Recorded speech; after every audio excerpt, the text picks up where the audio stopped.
안녕하세요. 이런 영상 보면 또 음식으로 당뇨 잡으라는 뻔한 소리겠지? 싶으시죠? 음식 하나로 혈당이 떨어지거나 당뇨가 낮지는 않습니다. 좋다는 건 다 비싸다던데 하시는 분들 많이 계실 거예요. 그래서 오늘은 비싼 영양제나 어려운 식단 말고 평소 밥상에서 혈당 부담을 줄여주는 음식만 알려드릴게요. 약을 끊으란 게 아니고 약은 약대로 드시되 같은 한 끼라도 덜 부담되게 먹는 방법입니다. 지금 혈당이 걱정되신다면 이 영상 꼭 끝까지 봐주세요. 먼저 첫 번째로 말씀드릴 거는요, 딸기 같은 베리류입니다. 과일은 달기 때문에 당뇨가 있으면 피해야 되는 거 아니야? 생각하는 분들 많이 계실 텐데요. 맞습니다. 과일도 탄수화물이 있기 때문에 양을 생각하지 않고 많이 먹으면 혈당에 영향을 줄 수 있습니다. 그렇다고 과일을 전부 금지할 필요는 없습니다. 특히 딸기나 블루베리처럼 생과일로 먹을 수 있는 베리류는 과자나 케이크, 달달한 음료 대신 선택하기 매우 좋습니다. 다만 딸기잼이나 시럽, 달콤한 요거트 토핑처럼 설탕이 추가된 형태보다는 생과일 그대로 드시는 편이 낫습니다. 한 번에 큰 그릇으로 드시기보다는 작은 접시에 적당량만 덜어서 무가당 플레인 요거트나 견과류 조금과 함께 드셔보세요. 과일은 갈아 마시는 것보다 씹어 먹는 편이 좋고 본인 혈당이 어떻게 반응하는지 확인해보는 것도 중요합니다. 두 번째는 앞서 설명드린 플레인 요거트인데요. 요거트라고 하면 달달한 과일 요거트나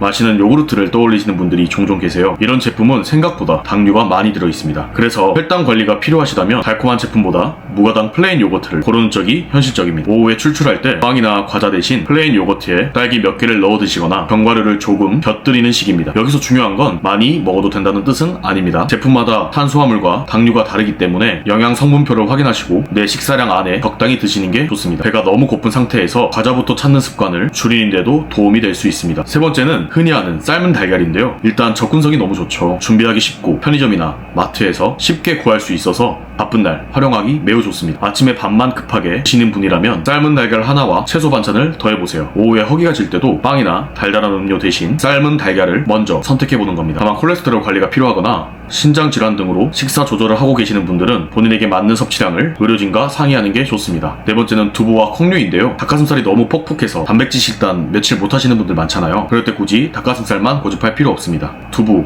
콩, 생선, 살코기처럼 내가 질리지 않고 꾸준하게 먹을 수 있는 단백질 식품을 찾는 게 중요합니다. 예를 들어 저녁에 밥을 평소보다 덜 담고 두부 반찬이나 콩 반찬, 채소 반찬을 함께 드시는 식단입니다. 당뇨 식사의 핵심은 탄수화물을 완전히 없애는 게 아니라 채소와 단백질을 함께 구성해서 식사를 안정적으로 만드는 데 있습니다. 접시의 절반은 채소, 4분의 1은 단백질, 나머지 4분의 1은 밥이나 잡곡 탄수화물 식품으로 구성해보세요. 이렇게 하면 밥을 아예 못 먹는다는 답답함도 줄고 한 끼를 오래 유지하기가 편해집니다. 다섯 번째는 채소와 버섯류인데요. 사실 혈당 관리 식사에서는 가장 많이 늘려도 좋은 재료는 특별한 건강식품보다는 채소인 경우가 많습니다. 브로콜리, 오이, 양배추, 버섯, 상추처럼 평소 반찬으로 먹기 쉬운 채소들을 식사에 먼저 넣어보세요. 밥을 먹기 전에 채소 반찬이나 샐러드를 먼저 드시고 그 다음 단백질과 밥을 드시는 식으로 순서만 바꿔도 도움이 많이 됩니다. 다만 채소라고 해서 모든 조리법이 같은 것은 아닙니다. 설탕이 많이 들어간 샐러드 드레싱, 달콤한 소스, 튀김, 채소 주스는 조심하는 게 좋습니다. 생으로 먹기 어렵다면 데치거나 볶되 기름과 양념을 너무 많이 넣지 않는 방식으로 드시면 됩니다. 그런데 여기서 정말 중요한 게 하나 있는데요. 혈당 관리는 앞서 설명드린 것처럼 음식 하나를 잘 고르는 것만으로 해결되지는 않습니다. 이중복 저자의 혈당 잡고 비만 잡고 노화 잡는 토탈 리셋에서 정제 탄수화물을 줄이고 단백질과 채소 중심으로 식사하며 식사 순서를 조절하고 식후에는 바로 움직이는 습관을 중요하게 여깁니다. 쉽게 말하면 밥을 완전히 끊으라는 이야기는 아닙니다. 빨리 많이 먹기 쉬운 탄수화물 양을 조절하고 채소와 단백질을 먼저 챙기자는 겁니다.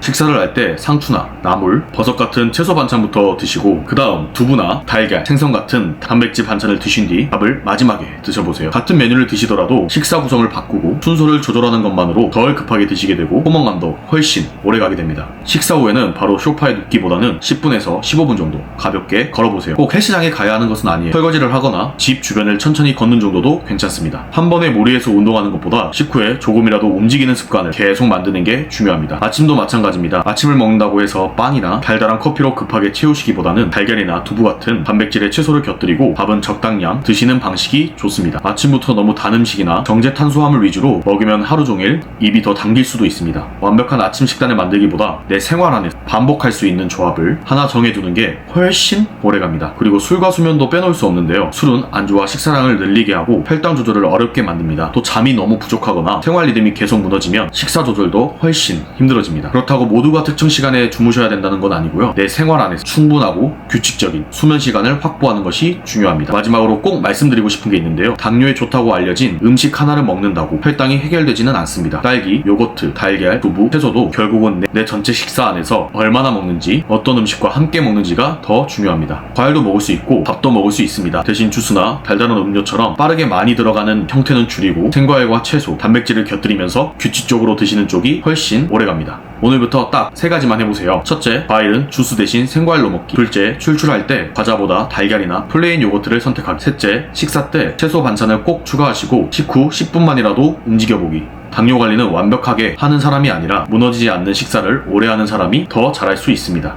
인슐린이나 혈당 강황제를 복용 중이거나 신장질환, 심혈관 질환이 있으신 분들은 식사량을 크게 바꾸기 전에 담당 의료진이나 영양사와 상담하시기 바랍니다. 오늘도 너무 어렵게 생각하지 마시고 다음 한 끼부터 하나만 바꿔보세요. 영상이 도움되셨다면 구독과 좋아요 부탁드립니다.